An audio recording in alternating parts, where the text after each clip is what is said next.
magpaka-stress. Sis, may time ba na nabawasan supply mo, then nabalik mo naman sa madami? How please? So, dalawang times kasi na bumababa yung milk supply ko. First, kapag humina ako sa pag-pump or sa pag-latch kay baby. Second, kapag meron akong menstruation. First, ang ginagawa ko, umiinom ako ng coconut water sa tanghali. Tapos, coconut milk naman sa gabi. Di ko alam kung lahat ba gumagana yung ganong technique, pero para sa akin, okay siya. Lalo na yung coconut water. Kapag minsan ayaw niyo yung lasa, haluan niyo lang siya ng kahit anong juice.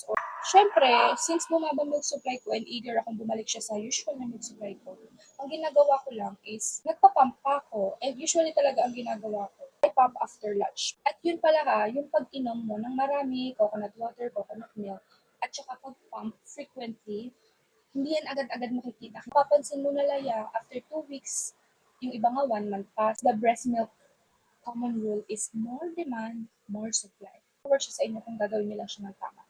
And huwag tatama rin. Kaya lang magpaka-stress. Baka kasi mas nakaka-apekto pa yung parang hindi mag-increase yung supply mo. Yun lang.